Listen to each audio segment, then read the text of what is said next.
I pull up on you, then I might swear, ayy. Double off deuce, ayy. That you might work, ayy. When I pull up on you, then I might swear, ayy. Double off deuce, ayy. That you might work, ayy. That you might work. Welcome back to another episode of the Michel Matters Podcast. I'm Jacques Michel. And I'm Jackie Michelle. Welcome back. Hey, guys. Episode 96. There we go. Creeping closer and closer to 100. Yeah. How you feeling? I feel good. Yeah. I feel good about this episode, too. Yeah. This is going to be all you. I think you're going to lead the way. I'm here to listen. I'm here to respond and interact. But yes, this is your show today. Yeah, it is going to be interactive. But I feel like you mentioned a possible book club. Mm-hmm. I don't know how I feel about that, but I like to read. So this episode is coming from reading a book, and it's called The Big Leap, and it was written by Gay Hendricks. And I'm mature. Good. We like that. And yeah, I thought it was very enlightening. Mm-hmm. And some things I haven't even figured out for myself, just based on how he breaks taking a big leap down. But we'll walk through it in this episode. So if you haven't read the book and by the end of this episode, you're like, I'd like to explore that. There you go. Here's kind of like a Cliff Notes, right? Yeah. Taking it back. So, all right. So the major focus in this book that he wants to tackle is our upper limit problem. And so that's something that holds us back from reaching our full potential in life.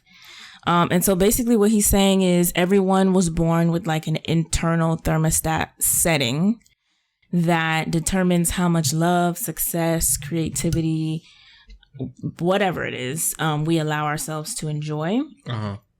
And, you know, like everything else, it probably got programmed during our childhood. Yeah. So when we exceed that setting, we end up doing something to sabotage ourselves.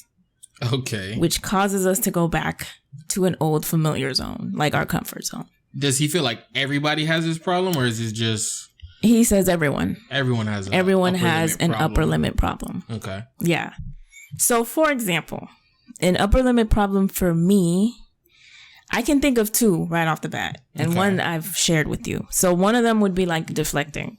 Okay. Let's say like somebody compliments me and I'm like, yeah, you know, it's nothing or whatever. Like I just kind of push it to the side instead of just like taking it in and just saying thank you. And that's it. Another one could be, I think this is a major one and even came up in the episode, but I didn't know what it was called. But apparently it's Impostor Syndrome. Okay. Mm-hmm. People talk about. Yeah. Because sometimes I'm like, am I supposed to be in this room or am I supposed to be doing this? Yeah, but obviously I am. It's just, I'm in my head. Yeah. You know, doubting myself or whatever. So for the first one, how do you feel like deflecting, like, okay, so he says like this is what we do to sabotage ourselves. Mm-hmm. How do you feel like deflection has caused you to sabotage yourself? I don't know how it's played out, like amongst other people or with other opportunities that I could have had. Yeah. But I just know that's annoying. Like, because when people do that to me, I'm like, just say thank you. Like, I like your shoes. Where did you get them from? You know, like, leave it at that. Yeah. So I don't know if it's holding me back. I think it's just annoying. Yeah, because I guess for me, when I heard you say that, I don't see, like, I can see how imposter syndrome could be something. Yeah, that's a major one for me. That can hold you back, I guess, from going to reach new levels. Mm-hmm. But I guess for me, the deflection one, I don't really understand as much. Yeah. Because I feel like that's just one of those like bad habits that it's not so much you are going to sabotage yourself from deflection. It's just you not being able or knowing how to receive success. Right. But I don't think it hurts you from like going forward. Impostor syndrome, I could see like, because I think I struggle with that one a little bit. Not as much anymore, but I think for a long time, like I did struggle with that. And we've talked about it a little bit where I would feel early on that a lot of my success came from like I got the job because of my dad, and because of that I felt like, man, am I really progressing, or is it just like a name recognition thing? And I wouldn't feel comfortable in certain rooms and spaces because I was just unsure of myself. And I feel like that kind of held me back. But I think my bigger one, I guess, is doubt. Either doubt, like, or worry or anxiety. I don't know how you roll. Yeah. You don't feel like that's the same thing? Yeah. It's like rolled into impostor syndrome. That's all just kind of one thing for me. Yeah. Where if maybe something's going too good, like where is the drop off gonna happen? Like, you know, I may cap out a little bit because I'm like, all right, you're doing a little too good. Like, it's not gonna get much better. If you try something further, you might fail. Yeah. Where I'll just doubt myself. That I feel like I've seen. Yeah. Play out. Really? Mm-hmm. All right, talk to me then, because I don't see how all these things maybe like, because I think I do some of that subconsciously. I haven't seen it I don't work with you, so yes. I haven't seen it in a professional setting. But in like our personal life, we'll talk about, I don't know, a remodel project or something. Okay. And then at first you're like, yeah, that sounds cool and I like this. And then literally like 10 seconds later, it's like, okay, but now we talk about this and we trying to do this and this. And how is this going to happen?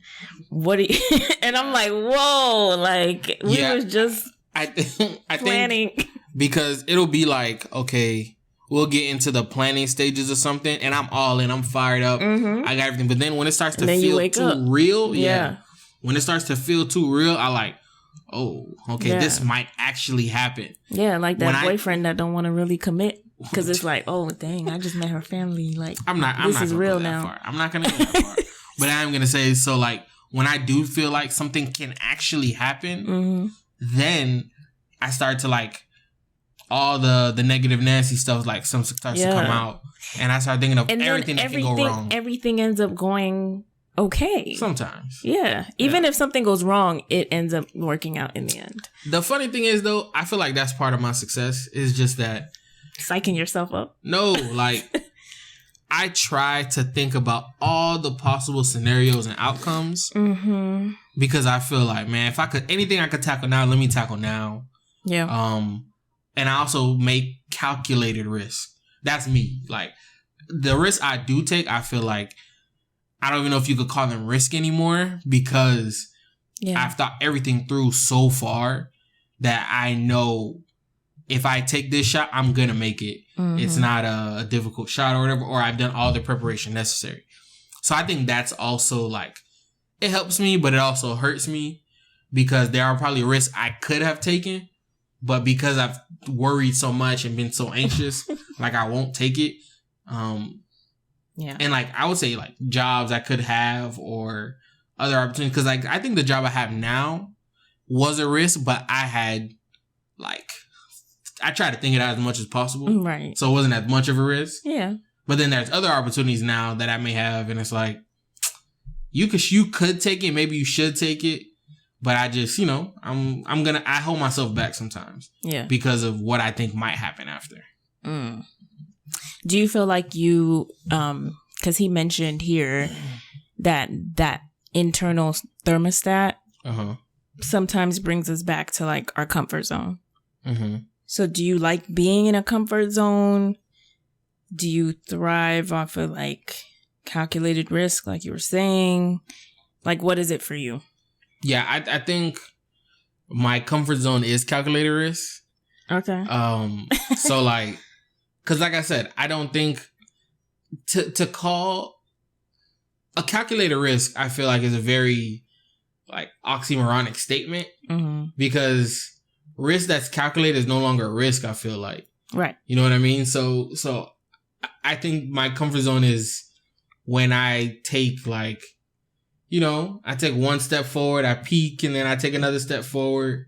That is my comfort zone. So like when things start to become out of my control, then I'll dial it back and like, nah, let me get back to things that I can control. Yeah. But yeah, that's just me. Yeah. Well, he gave an example. I brought it up because he gave an example of this guy who got his business so successful to the point of being like able to sell it for $3 million or something like that. And then in the contract between the person trying to buy the company, they included 2 years of employment with his same salary. And then they were about to sign it, but then a week into it, he realized in the contract he would lose out on 2 extra weeks of vacation. Okay. That he used to have. So he told them about it in like a hostile way. And then they just backed out. So it's like, what was really going on is you're just uncomfortable. You know what I'm saying? Yes. You're about to get $3 million. Yeah. And you tripping on 2 weeks of vacation. And you could have just probably said it in a way like, oh, let's put this in the deal too. Yeah. It's only going to be for 2 years. Yeah. I think I just did that in a way. Really? Kind of. We haven't even talked about this off mic. Oh. But I think I may have lost a job opportunity because I came at I wouldn't say recruiter, but the person who talked to me, I feel like I scared him off, but I feel like I did it on purpose. Where I told him my whole, like, what my whole setup is now at my current job. And before I responded to him in the email, he told me I would make more money than what I make right now. So I had already like made it clear that he would beat the offer that I have now as far as like cash in hand. Right. But then I tried to like, I don't know if it was me trying to scare him off or I just like listed out all these little things that I have on my current job. And then when I reached back out to him, because after I sent it to him, he didn't respond to me. Oh. So then I followed up. Maybe he on PTO. No. He was there. When I followed up, he was like, yeah, I couldn't match your fringe request, so we hired somebody else. Oh, already hired. Okay. But it wasn't a big deal, but I feel like I could have handled that better. Yeah. But I also was like, I didn't want to waste time at the same time, but I feel like, yes, I could have definitely handled that better. So you feel like it was you trying to get back into your comfort zone? Yeah, I didn't want to be in a situation where like I didn't have the things that I have now. And maybe I might be misreading like the whole situation, but it could have been that. I feel like I kind of did that. Could have been fear. Yeah. Yeah, because it would have been risky. And not risky, because a calculated risk. All the jobs I've had before this would have been similar to that job that I was like being offered. It would have been more money than I've probably ever made. Yeah. To be in a position that I've been in before. And it's like, nah. I'll just stay right here. Yeah, I'll just stay right here. I'm comfortable here. Yeah. I don't want to go back to the poverty of like less than 2 weeks of vacation. You know what I mean? I feel you. Okay, so then he moves on to like 4 zones that we have. Okay. And operate in that. Okay, so I'll just go into it. So first he starts off with the zone of incompetence. And those are like activities we're not good at. Okay. We end up wasting time and energy in the zone. And those are probably better to delegate to somebody else. So, for example, his friend bought a printer for like $1,000. He installed it himself, spent 4 hours on the phone with customer support, it took like 13 hours to install, and then he still didn't get it to work. So he ended up calling some college kid in his neighborhood who didn't even want to accept money to like install it for him, but he paid him $100. Then he got into an argument with his wife because she complained about him working on the printer for all that time.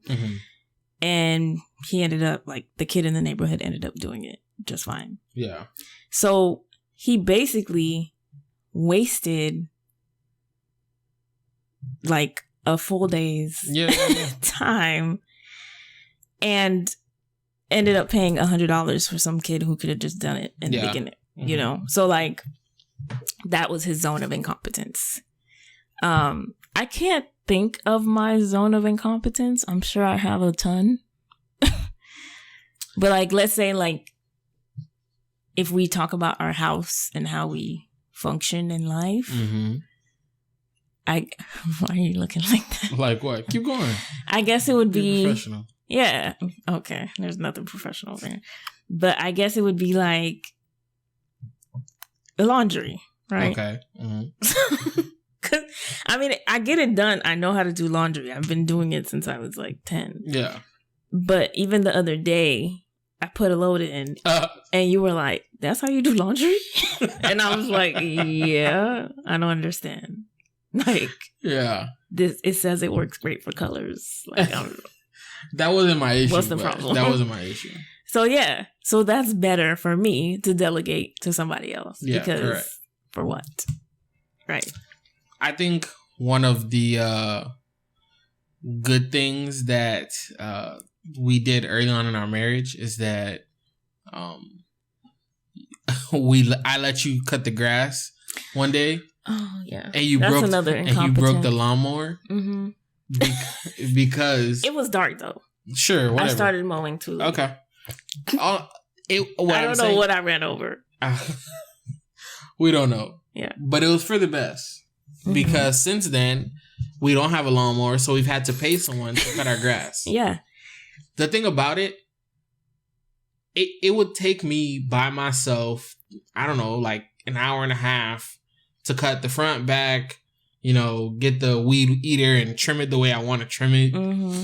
The guy who cuts our grass literally does it in like 20 minutes. Right? That he has a team of people. $30. And you pay him $30 and they finish in like 20 minutes. That to me is okay, recognizing your zone of incompetence, and then like $30 is worth that. Yeah. Yeah.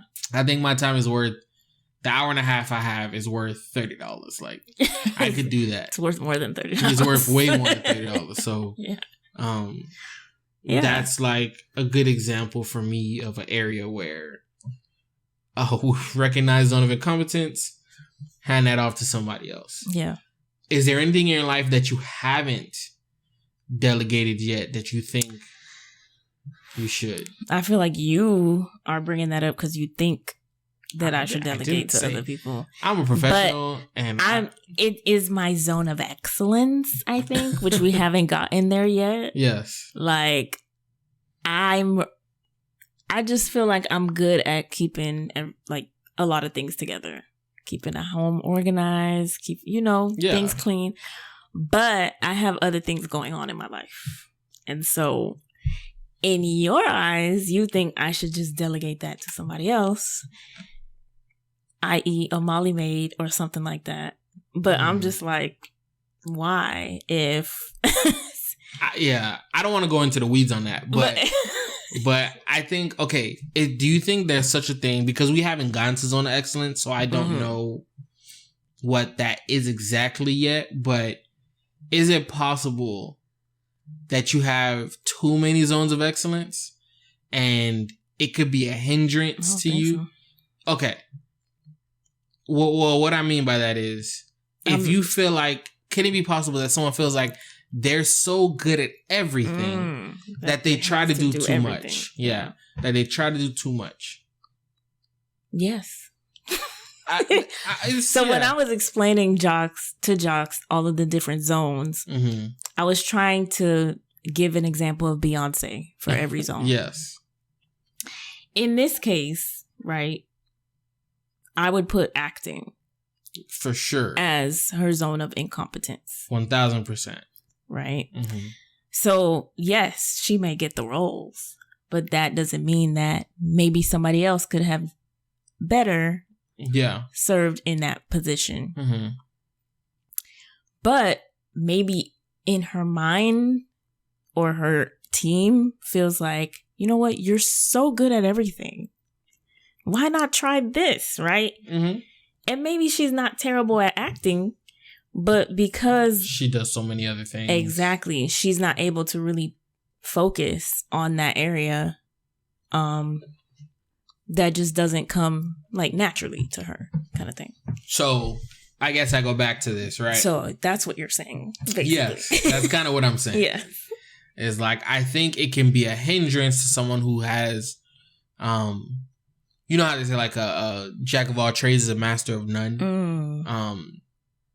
But there's more to that saying. I don't want to get into all that. But yeah, I don't know why I used that saying, because that's not what I was trying to say. Yeah. What I was trying to say is... That's kind of a disrespectful saying. No, it's not. I don't think so. But go ahead. A jack of all trades. Oh my God. Okay, whatever. So we'll do that in another podcast or something. No, another conversation off mic. Mm-hmm. But yeah, so what I was trying to say is so being so good at so many different things, I think can also raise like a level of superiority or like arrogance where you think you can handle everything, but you really can't.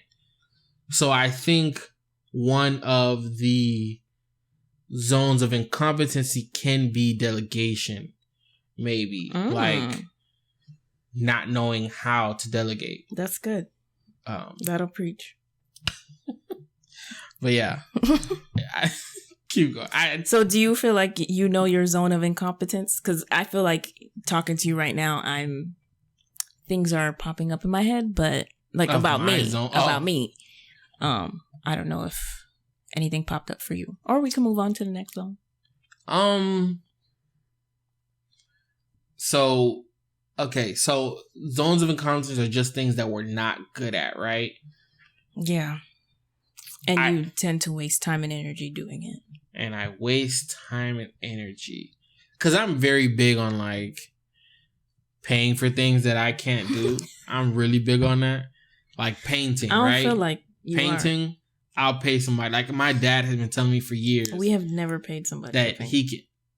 I've delegated it to you. There you go.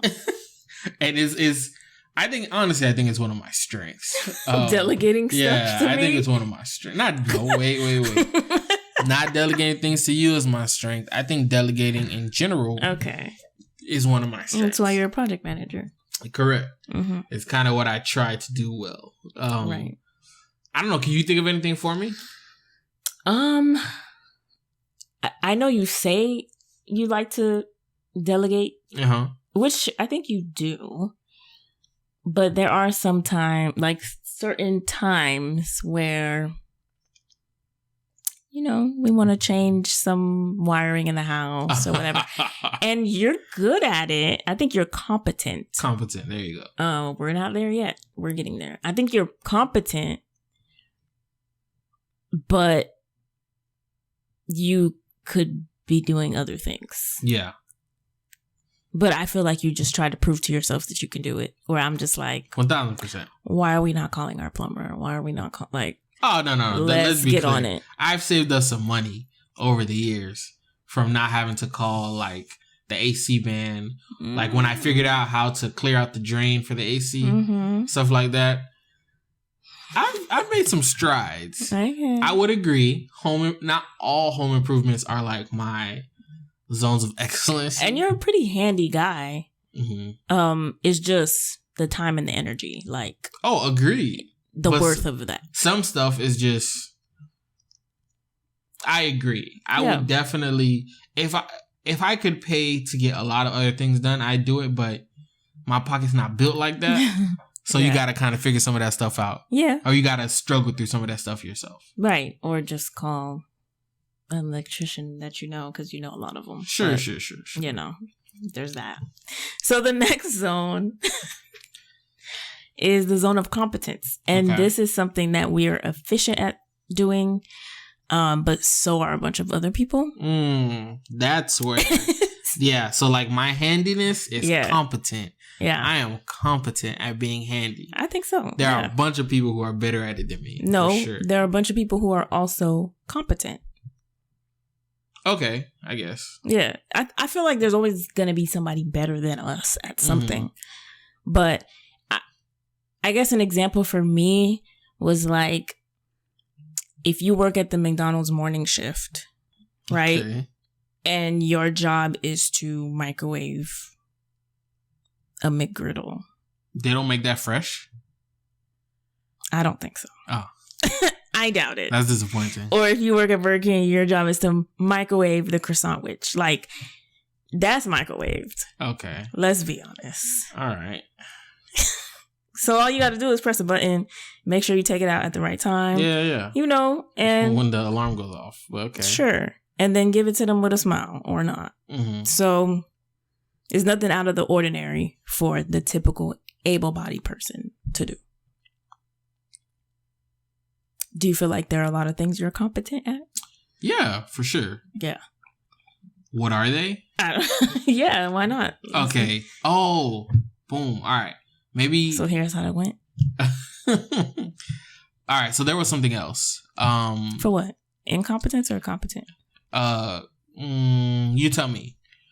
So things like graphic editing or doing graphics, right? I'm competent. No, I'm not competent? No. I think you're excellent. Real? Okay. All right. Now you gassing me. And we're going to get there. Really? I'm going to come for you, but... Okay. Because I feel like that's something in my life that I spend way more time doing than I probably should. I don't think you do it enough. Oh my. How about that? Look at this, people. What? Yes. You do graphics like maybe once every 2 weeks. And it takes me 2 weeks to do it. Oh my. Unacceptable. Guys. All right. So let me You did a little graphic for our... Okay. So if you watch on YouTube, there's this little... I don't know, swirly pop-up thing that he does with our @name. Okay, yeah. The lower third. Yes. Okay. And you did that in like 10 minutes. All right, maybe I'm not. And I was like, what? How you did that? I am competent, proficient, whatever you want to call it. I feel like, because there are some things that people ask me to do. Like you wouldn't put working proficiency on your resume for that. You would put proficient. I think that's excellence. Look, all I'm saying is, I think y'all think I'm better at it than I think I am at it. Maybe that's part of it. All right. But I feel like the time... Okay, so somebody asked me to do a logo, right? Mm-hmm. I don't think I'm a logo maker. I'm not that guy. That's different, though, because did they give you ideas of what they wanted? No. I think that's the problem. That is part of the problem. And I asked you that because I already knew the answer. But that is part of the problem. Yes, that's how you make logos. Like, I worked with a friend on my original logo. She asked me, what are you inspired by? What is the mood of your brand? What fonts do you like? You like script? Yeah. You like lowercase? You know what I'm saying? Like, you like block letters? And then she presented like 5 different ones to me. Okay. All right. So, all right. Let's go through this again. Hold on. So let's go through this again.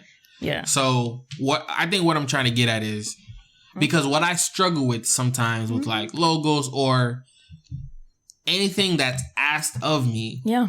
If I don't like the idea, I feel unmotivated and I'll just sit on it because I don't want to do it. Because I remember one time somebody told me to make. I think that's just you being a creative person. I'm not creative. And see, there's the problem. I think that's just you being... There's sometimes people be like, oh, can you... Like... So I had to stop doing custom clothes. Yes. For that reason. Yeah. Like, yes, people don't want to pay for custom. But if somebody really wants it, they'll pay for it. So that's not really the reason. Yes. The reason is, I think this is disgusting and I don't want to do it. Yeah. So I'd rather just say no to all of y'all than to take on projects because I feel like, oh, well, I said I offer it. Now I have to do it. but it's ugly. Yeah. Like, you know? Yeah. So I'd rather just do stuff that inspires me, just like you rather do projects that inspire you. So I think those are things, though, that I should delegate or just turn down in general. That turn to somebody else. I don't do. Right. I need to do a better job of that because I'll say yes because I'm nice or that's my friend. And I just am so uninspired that I sit on it. Yeah. But then you're uninspired. Okay. So one, you're sitting on it. So they're waiting. Mm-hmm. And then another thing is you'll probably finish it. But then when they tag you, you're going to look crazy because you don't even like it. Correct. Don't tag me in those. But why? Because if somebody asks me, oh, where'd you get your logo from? I will never do bad work, right? I'll never do bad work. Yeah. And I don't know if I'm getting too off topic. No, but you're not. I'll never do bad work. Mm-hmm. But I also know when I'm not inspired, right? You say you don't know when? No, I know that when I'm not inspired, it's not my best work either. Okay. But sometimes it's because I'm doing what the person asked me to do. See, I can't do that. Yeah. I'd be like, this is really what you want? I think it would be better in this fabric or this color. Or, yeah. You know. I got to get better at that. But I also feel like I don't have the time or I'm not being paid enough to be the creative director for everything. So it's like, it's not worth it also. Things that like I'm passionate about, I'll do for free because like I just like the work so much. That's another problem. But yeah. All right, so let's go through. But I'm here for it. I feel like I cut you off. I'm here for it because there are some things that I do for free too. Yeah, I think I cut you off with Zone of GP. Competence. But yes, so that's just something where a lot of people are efficient at doing, including myself. You're saying, yeah, whatever is in your zone of competence. Okay. So like for me, that would be cooking. I feel like I'm competent. The food don't taste bad. Mm-hmm. It's not a Michelin star restaurant type food. You know what I'm saying? Yeah. But a lot of people can make pasta. A lot of people can make steak. This is nothing. Yeah, I would say the same thing for me with cooking. I am competent.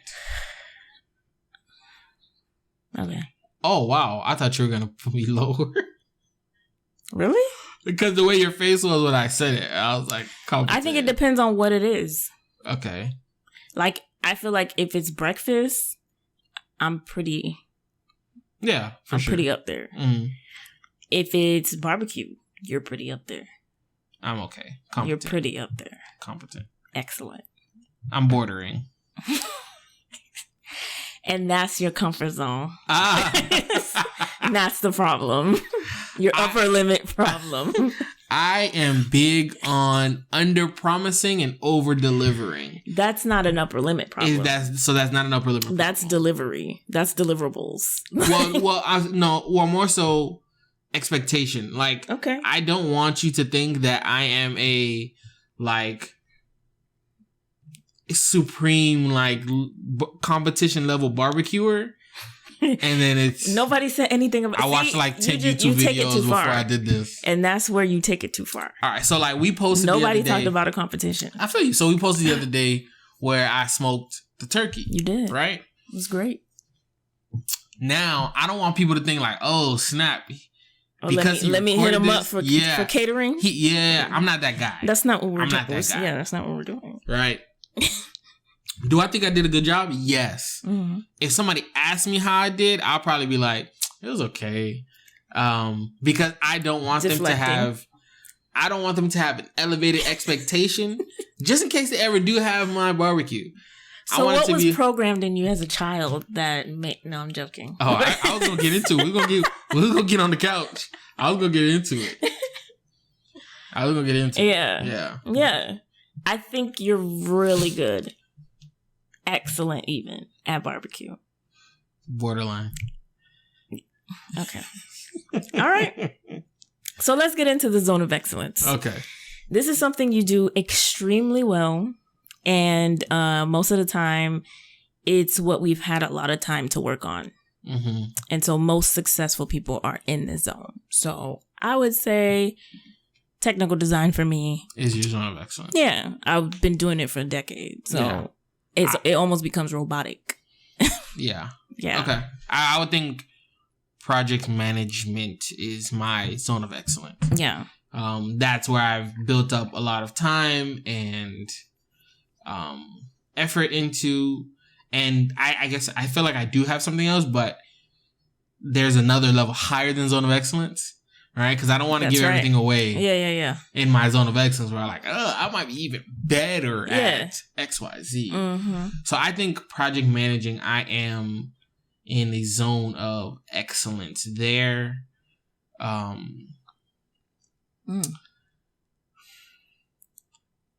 wait, because I guess when we get there, you can tell me. Because that's the thing. I don't know all of my zones, though. Yeah, that's why I think I like us having the conversation. Yeah. So if you ask me, what do I think your zone of excellency is? Yeah, I would say... I would say your... Of course, like your career work, I think is your zone of excellence. Most people's career, I would say, I guess. Yeah, most people's career. Yeah. Yeah, skill-based careers are probably one of their zones of excellency. See, because what I'm thinking of, I'm like, is this her zone of genius or her zone of excellence? I don't know. All right, so I always say, I think you have great vision, and I think it may be genius level vision. Really? To me. Maybe it's just me, but I think other people see it, and people think you have a gift when it comes to vision. Sorry, I'm deflecting. Yeah, you're deflecting. But I'm just trying to understand. You're deflecting. Because it can... If I were to tell you that your zone of excellence is... Or your zone of genius was vision, and you'd be like, duh. That would be scary, right? Anyone who like leans into their genius that much, I feel like it's scary. But that's what he wants us to do. He wants you to lean into... Yes. He is a narcissist. Right? Because once you get into that, okay, so I think there's an acknowledgement. Let me define the zone of genius. All right, let's do that. This is when you draw from your special gifts and strengths. Basically like your God-given abilities. Mm-hmm. And this is where we want to go. Once you understand what the upper limit problem is, you can unlock your growth into the zone of genius. I think... Because when you're saying that, the way I feel like you remember as a kid when I don't know if you ever watched the show Captain Planet. I know who he is. Oh man, okay. So everyone's like, earth, wind, water, fire, the elements. Right? All of the elements are your zones of like competency, excellency. Oh. And your Captain Planet is your zone of genius, right? But the Captain Planet is the person. Your Captain Planet is your zone of genius, whatever that is. I think because of all the things you're competent, excellent, good at, is why your vision is genius level, right?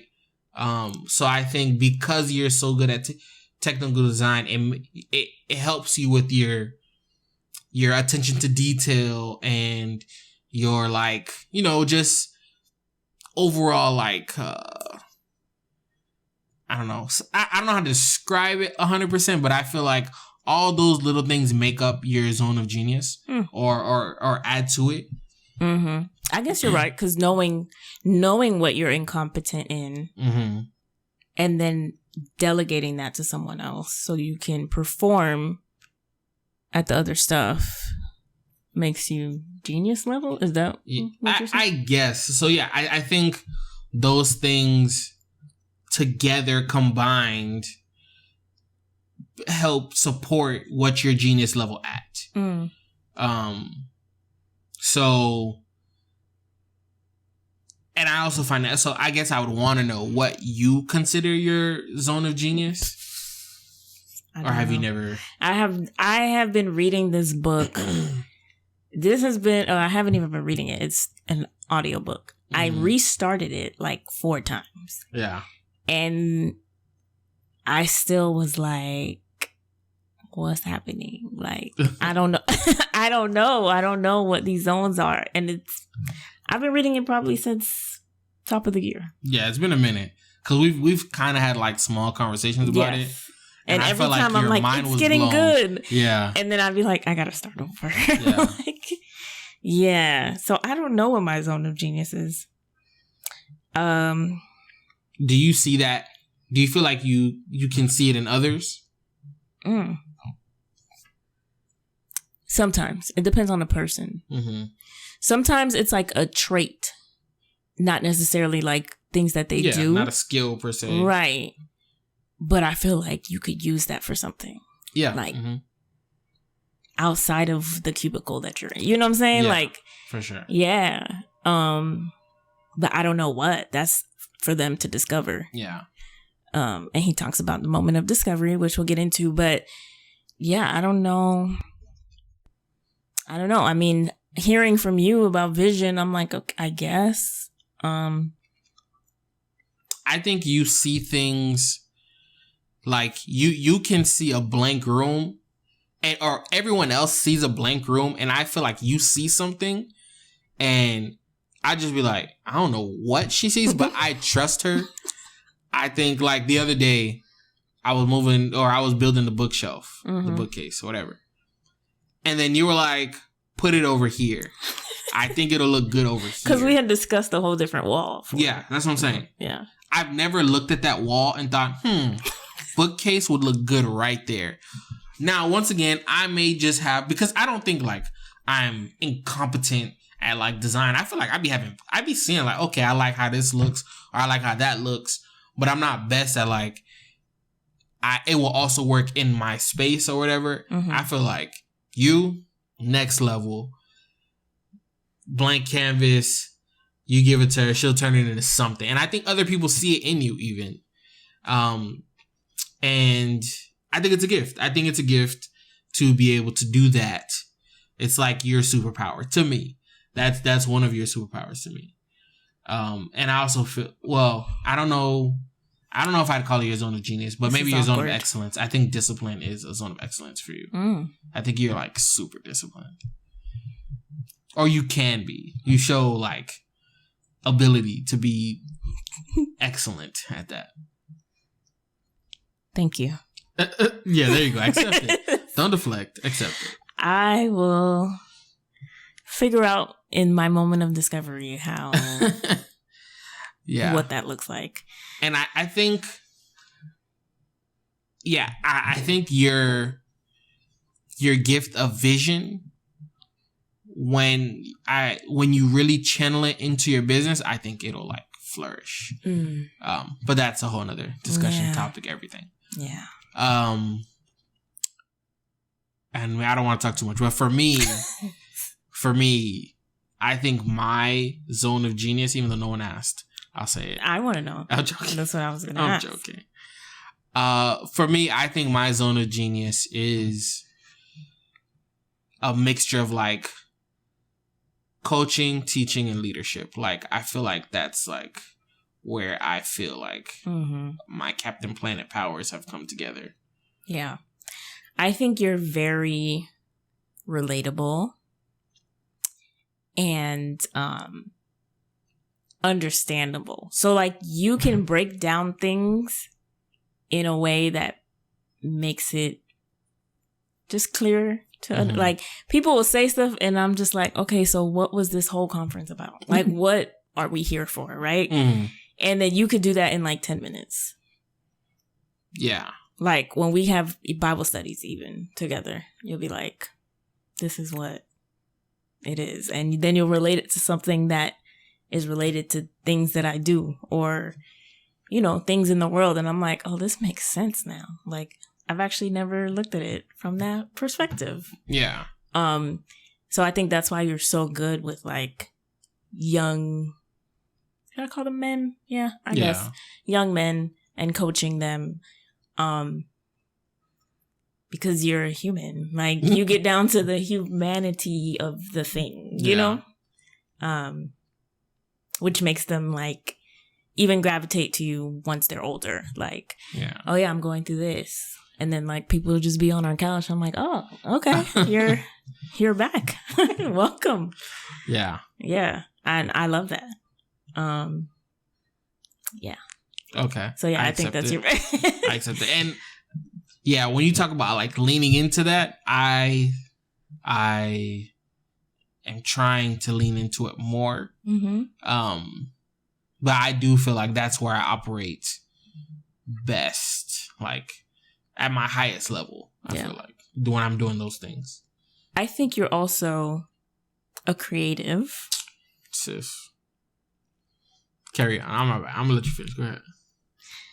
Because it just looks different, right? So it may look different than like my form of creativity, right? Because I think you're creative. Sure, but I think we're both creative people. You just know how to do things, like put stuff together. So I won't get into it this episode, but we worked on a project with a friend that we have never done before. And you just got whatever information you needed, got the program you needed, and did it. And you were like, oh yeah, it needs to be in this. And you know how to cut and paste and chop and screw and all that and make it come together. And I'm like, how does he, to this day, y'all, I don't know how to edit a podcast. We've been doing this for years. Okay. I see the volumes. I see the decibel things going up and down. I see that I know how to highlight and delete. Okay. That's it. Okay. Out of necessity. You just figured it out. Yeah, out of necessity. You're just a creative in that way. And you're just intelligent, I think, in that way. There was something else barbecue. You watched maybe like, I'm not going to downplay it, but you watched like 10 TikToks. And all of a sudden, this man is smoking beef ribs and short ribs and turkey. And I'm like, this don't make no sense. Like, you just seen this. Yes. I think that's creative. I give you some of that. I think it's creative, but also digesting information in a way that makes sense to you. And I think so all that I feel like is part of what I think my zone of genius is, right? As far as like, I will take something in, and in my mind, I just try to break it down to like its molecular level and like understand it at its smallest point. And then I try my best to figure out, like, if I had to explain this to somebody, how would I make it make sense? And that's why I like coaching, because it's taking a concept that I think everyone overall understands. Basketball. We want to play basketball. Yes. But how do I get better at it? Like, I feel like, okay, if you break down this, and that, like, that's just kind of what I do in my brain. I don't know. I always try to, like, figure out that's weird. How to, like... It's like that meme with the algebra. And I'm like, I don't understand. Because even this morning, I took out 2 knives for us to use. Because he was going to put something that I'm allergic to on his toast. And I was just going to stick to butter. You're a funny person. So he was going to put butter on one and then the other thing on the other thing.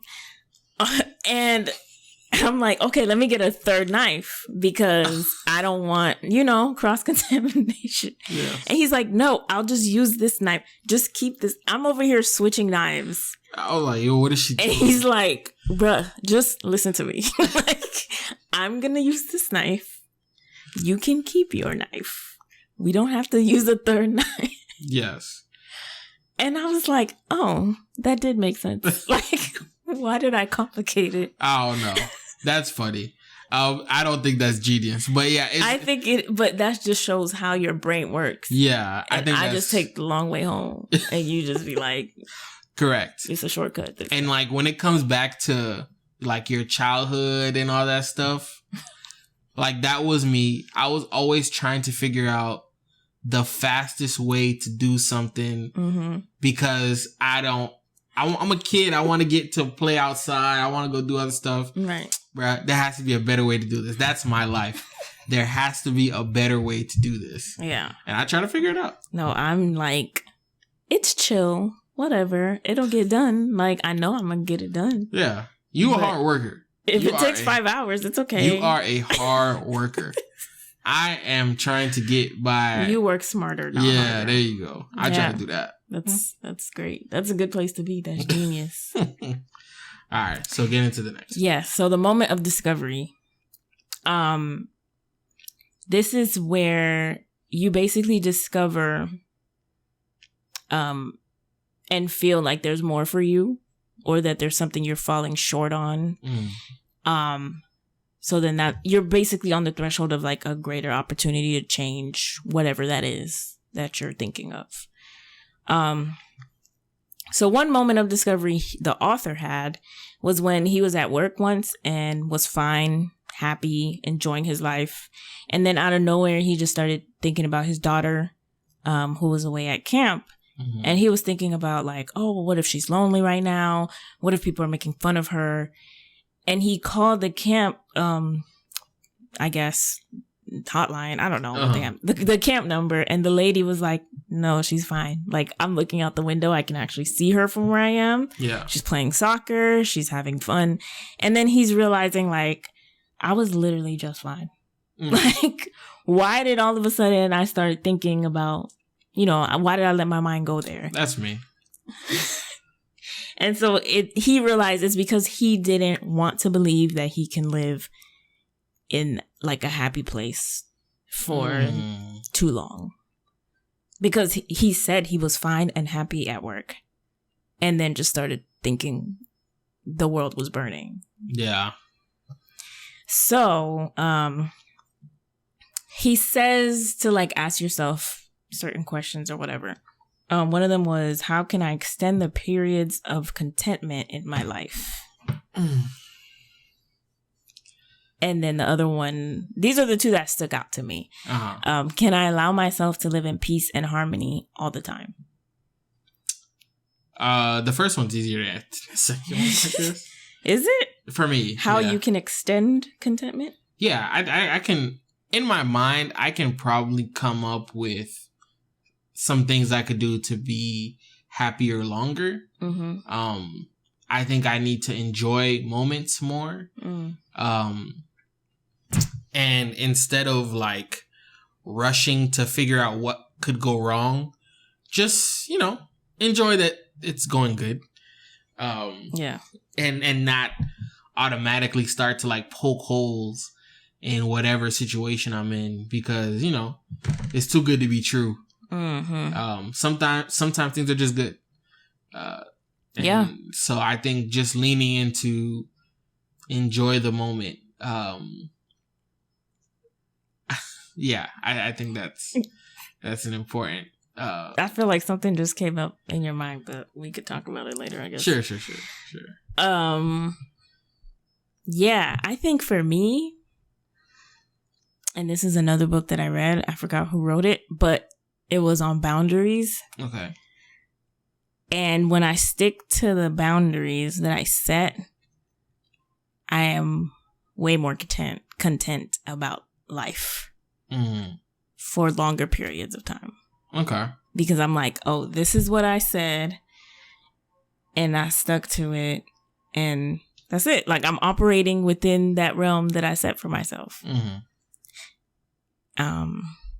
Do I think that can happen all the time? I think so, but I also feel like life is life. Yeah. And it happens.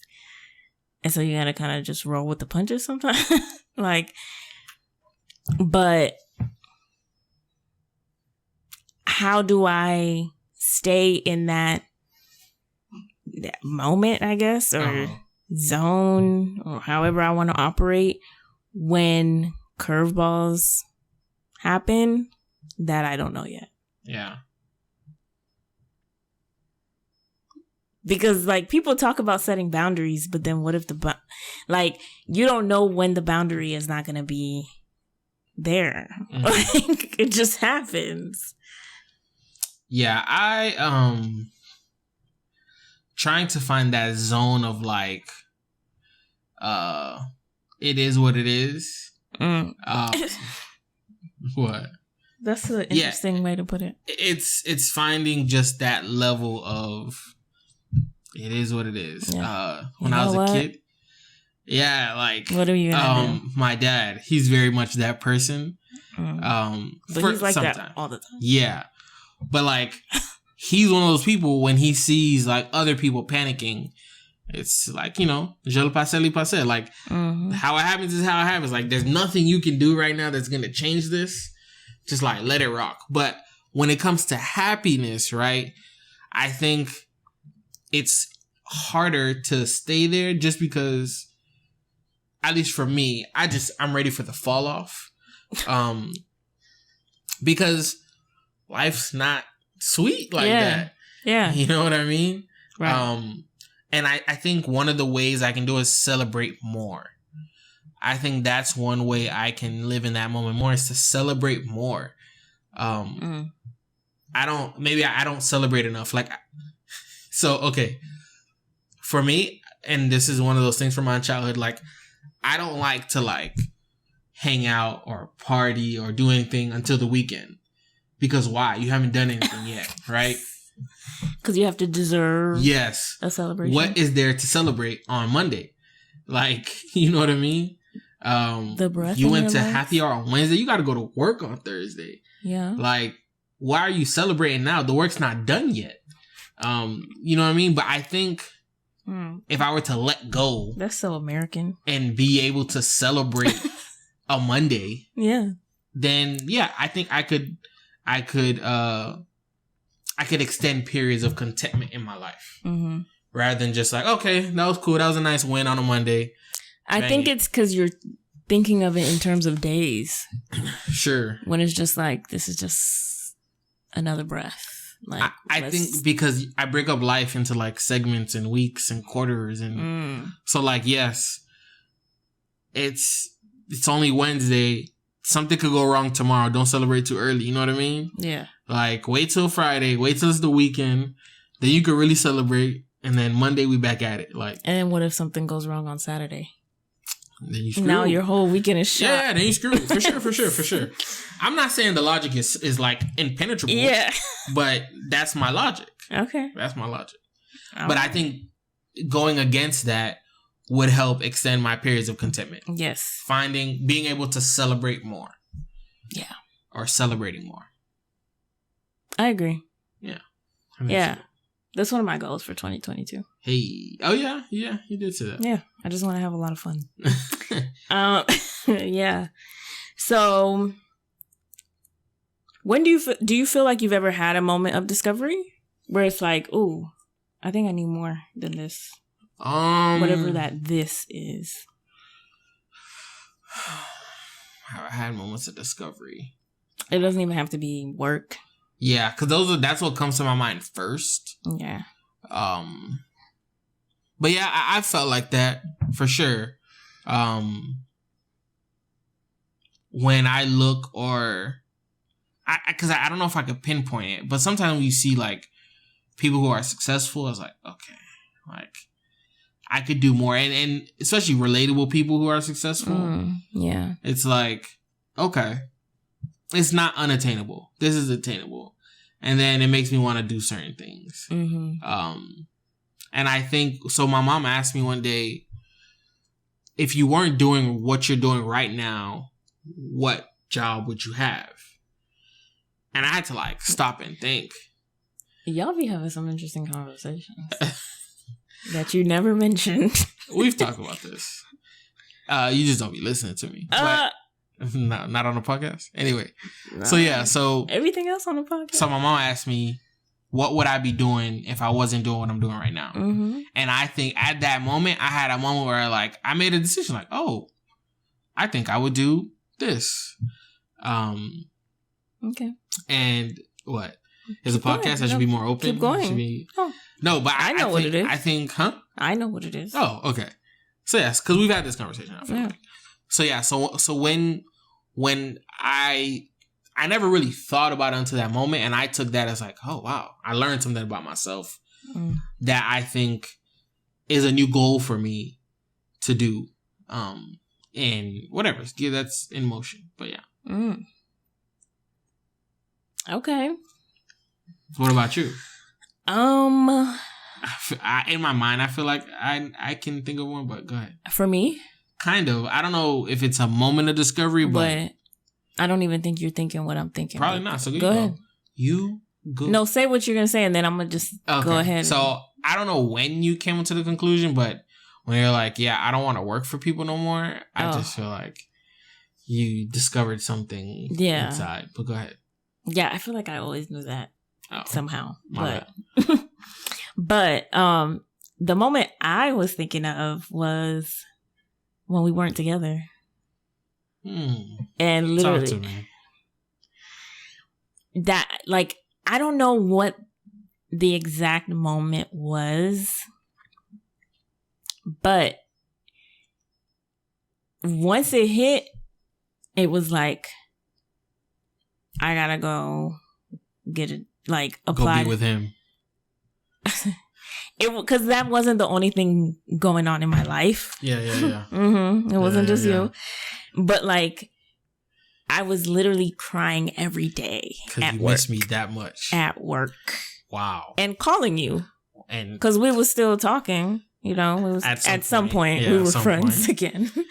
And so I would call you on my lunch break because we were both kind of down because you were looking for work and I hated my work. So, damn. I mean, that was a rough time. Yes, it was. But it was a moment in time where I was like, yeah, no, this ain't working. Like, I'm not about to struggle in work, in my relationship, in whatever. When I know. It was no relationship. Right. Let's be clear. Well, when I know that it should be. Yeah. You know what I'm saying? Yeah, Until literally. You knew what you was missing out on. You know what it was? Okay. So it's how we got back together. My best friend was in New York visiting me. Mm-hmm. We were on the phone and she grabbed the phone and she was like, I don't understand. Why y'all not together? And I think we got together that night. I don't remember. I don't think it happened. I feel like that's what happened. I ain't moving to peer pressure like that. But carry on. If it didn't happen that night, it happened the next day. Carry on. But thank you though. To her? Yeah. Yes. Yeah. And in that moment, I was like, okay, all right. So that's one thing. We're back together. I'm still here though. And I still hate this. So what am I going to do? And at that point, it was like, all right, I started applying to jobs still everywhere, mainly focused back at home. Yeah. But I feel like you were kind of up in the air. So it was wherever life was going to take us at that point. Mm-hmm. And then I got a job in Fort Lauderdale. So I was like, okay, so I'm going home. Yeah. And then just things started moving. And then I would do like custom stuff and little projects for friends or, you know, whatever. And it just clicked. Yeah. Like stuff just clicked at that time. But I think her saying something was like, sis, I'm seeing you living like this. Like, yeah. What are y'all doing? Yeah. So that was a pretty big moment. She saw how much you was like missing me. She saw just my life. Shout out to her. Shout out to her. She saw my whole life and was just like, yeah, this, I don't see this for you. Yeah, do better. Mm-hmm. Yeah. It was like I was in my Issa moment. Early Issa days. Got it. Yeah. So yeah, that was a pretty big moment of discovery. So the big leap. Okay. The final number. He's saying that this is journeying to your zone of genius. Okay. And which is basically your ultimate level of success in all areas of your life. Okay. So if you want to know if you're ready for it, you got to ask yourself if you're ready to allow yourself every day to operate in this way, I guess. And then ask if you're willing to increase the amount of time that your whole life goes well. I feel like at that point he starts to lose me because I'm like, I'm also a realist, you know? Yeah. But yeah, it's mainly a mindset shift that, you know, you have to know, like, is this possible for you? And then do it. Is what possible? operating in your zone. Taking the big leap is operating in your zone of genius. So basically, I guess getting out your comfort zone. Okay. And so what is the question? Is the question that? Well, there's no question. It's just that's what the big leap is. Okay. So do you feel like you've ever taken that big leap? I've taken little leaps. I've taken little hops. The big leap. I've taken a big hop. A big leap. No, I haven't. I don't think I've taken the big leap yet. What does that mean? What do you think the big leap is? That's what I'm saying. So you don't think you've ever operated in your zone of genius? Oh, well, yes. I think I do. I think I have, but that's a big leap. Is it operating in your zone of genius? Yes. I don't know. So, okay. So we mentioned like Beyonce's acting as the zone of incompetence, right? Okay. What do you think her zone of competence would be? Her zone. I just want to give an example, like bring it back. Her zone of competence, something that she's okay. She's efficient, but so are a bunch of other people. Singing. Okay. Zone of excellence. Something that she does extremely well. Mm-hmm. And is most successful. Performing, I guess. Okay. I would agree. Okay, so what do you think her zone of genius is, then? Honestly, the marketing of it all? Yeah, I think her zone of genius is her brand, her aura. Mm-hmm. I don't think she's a better singer than everybody. Yeah. I don't think she's a better dancer than everybody. Yeah. But I think she's just a better celebrity than everybody. Like, yeah, she doesn't give you too much. Like, she doesn't give you too little. She carries herself in a way that people look up to her. Right. She's not out here like, just doing like nothing reckless or wild. I just think she's a better celebrity. She's a better role model than a lot of people. Yeah. And I think that is... She has the it factor. Yeah. Beyonce's always on beat. Like, you know how like that whole challenge? Yeah. Beyonce is always on beat. Like, she's always on point. On point. She gonna drop something. She don't sell out. She don't let people like carry her narrative. Like the biography she has, or like the documentary she has, like she did it. Yeah. She ain't let somebody else tell her story. Right. She told her story because can't nobody tell her story like she does. You know what I mean? Like, yeah. I just think she's a genius at being a celebrity. So to bring it back to you in your big leap, or what you call a little leap, have you operated? I mean, obviously not to the scale of Beyonce, but have you operated in your zone of genius within whatever that little leap was? Yeah. Because he's saying this is like a conscious effort to do this, go forward. Like, yeah, I think in your day to day. Oh, in my day to day. Right. So you took the little leap, but then you went back to your comfort zone, I guess. Whatever it is that you're talking about. Yeah. So because I guess what I'm struggling with is operating in my genius, because what I think my zone of genius is just like teaching, or like... Don't say just. Okay, fine. Is teaching or whatever. How do I operate in that every day? I don't know. I think when I started the AU program, it was in my mind in a way to control a platform for me to use my gift, where I wasn't bound to like, what if this school shuts down one day, or what, like, because I have my AU program, I know I will always have somewhere where I can use my gift. So that was a leap for you. For me, yes, because it was something, but I don't know. I think that's a big leap. Okay, if that counts as a big leap, then yeah, I've done it. Why wouldn't it count as a big leap? I don't know. I don't know. I'm so confused right now. What is your big leap? My big leap was betting on myself. Yeah. I feel like you want me to say more. No. That's it. I get it. Yeah. Betting on myself. Yeah. Agreed. So I don't know if if that's a good spot for you to wrap that up. I think so. Conversation.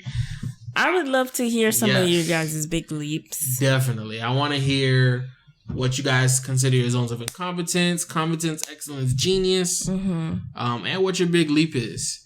Do you think I broke the book down in a way that's like...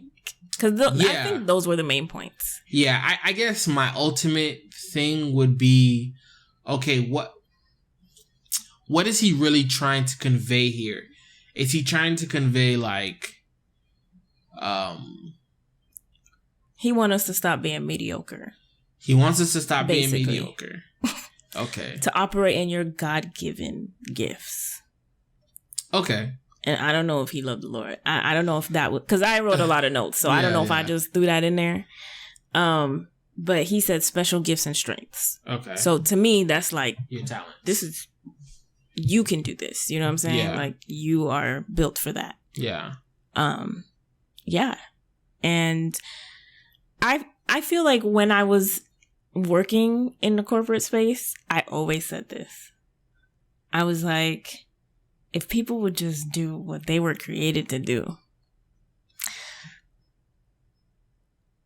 we would not hate our jobs. Like, I guess for me, I just don't know if there's space for that for everyone.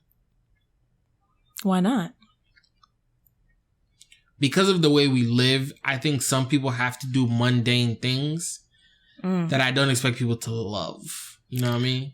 I don't think that means you're walking into work like happy all the time and things are not going to go wrong. Things are going to go wrong. Like things are going wrong with production right now or whatever. But there are like people in positions that don't need to be in positions that they're in. For sure. That makes it very difficult for others who are actually good at that job or good at whatever their job. Right. Good at their job. Serving in church or whatever. And it's like, yo, but you're terrible at this. Like, you're making it harder on the people who are good at this to just do it. You taking the long way home. You're being Jackie here. And I'm trying to be Jocks. Like, I'm just trying to get it done with one knife. You know what I'm saying? Yeah. So, yeah. I think if people would just operate in that way, even if it was just a zone of excellence. I stand by it. Be excellent at what you're doing. I think because of how we're set up as people, I don't know if everyone... Okay, when it comes to work, I don't know if everyone can do that just because of the nature of like... Our world. Yeah, some things just make certain amounts of money, so people want certain amounts of money. So they'll do things that they probably don't even want to do to get certain amounts of money. You know what I mean? I think a lot of us work out of certain necessities, not out of our passions. Because... Yes, and it don't have to be passion. Or even things that we're necessarily good at, not good at. What the things that make someone qualified versus like competent or whatever are different. Yeah. If you went to college and you got a degree in education, you are qualified to teach. I don't know if you're the most competent teacher because there's a lot of things that go into it. Correct. That aren't taught in school. You know what I mean? Yeah. So yeah, some people just do it because they passed the test, so they think they can do it. But I don't think it's what everybody should be doing. But whatever. That's we're gonna get into that. I'm just saying, yes, that's a whole nother metaverse. But that is, yeah. It even goes up to like up to the big problem. I don't know how I want to say that, but like to the people who are making the rules that are making our world this way, they not in a zone of genius most of the time. We just had Trump as a president, so stuff like that. I'm just like, why y'all not doing what y'all supposed to be doing? Yeah, that would just make this world a lot easier to navigate for the most part. But yes, I understand. Okay. We live in the real world. Because there's it's a deeper, darker. Yes, but I get it. So anyway, we want to hear from you. And this is also the start of a series. Big Leap series. Yes. So we're going to hear from other people. But yeah, bring in what you thought about this. Would you read this book? Was this interesting? I guess you learned a little more about us, but we would want to know about you too and your zones. So yeah, I think that's it. We can move on to the business spotlight. All right, on to the business spotlight. Yes. Today's podcast is brought to you by Audible. I have personally enjoyed audiobooks as I go about my day-to-day activities, and Audible has over 180,000 titles to choose from. You can listen on all your devices. To download your free audiobook today, go to audibletrial.com/Michel Matters. Again, that's audibletrial.com/Michel Matters for your free audiobook. So for this episode's business spotlight, we'd like to highlight a barbecue spot that's in Miami. Now, we tried like real Texas barbecue a few months ago. So it has changed my concept of what barbecue is completely. And we ended up like trying another barbecue place down here. I feel like we've been chasing it ever since. Yeah, didn't cut it. This one though, I'll be honest, like it's close. It's not, I'm not going to go as far as to say it's as good as the place we went in Texas. But for South Florida barbecue, this is the best I've had so far. Yeah. It's Hometown Barbecue. It is on 12th Street. No, 22nd Street and 12th Ave. It's right by the Metro Rail. Or it's right next to the Metro Rail. Yeah. And yeah, it's a cool little vibe. Like the aesthetic, it gives like Southern. It gives Texas. Austin. I said it gives. It is reminiscent of. It was giving Austin, Texas. So I don't know what that area was. Yeah. Or is. I don't know. They call it the Miami Produce Center. It just is a bunch of warehouses. And I don't know if they just turned a warehouse into a barbecue spot. I guess. Because I never knew about that. Like when we were ordering, I was like, how long have y'all been here? Yeah. I think she said like 2 years. She said they've been there like 2 years. It's a nice little spot. I will say, bring your ducats. It's not the cheapest barbecue you've ever eaten. Barbecue ain't cheap. But good they barbecue give you, ain't cheap. Yeah, yes. They give it its bulk though. Like we had a beef rib. Yes. They sell the beef rib by the bone. Usually you buy like ribs like by the rack. No. You buy this by the bone. And it was huge. Yes. It had to be over a pound. It was definitely over a pound. Definitely. It was definitely over a pound. But it was huge. You're going to get... We split it. Yeah. Like, there's no way I would have ate that by myself. Yeah. Or she would have ate that by herself. Like, we split it. The sides were decent. Jackie liked the mac and cheese. No. Did we have mac and cheese? Yeah, we both liked I like the cornbread. You like the cornbread. I'm not a big fan of sweet cornbread, but that's just me. That's a personal preference. But yeah, it was a cool little setup. We went there on a Monday night. It wasn't that many people. You could sit inside or outside. But yeah, it was a nice little vibe. Yeah. I'm glad we did it. And the barbecue was actually good. Yes. So we'll probably try more barbecue places. Yeah.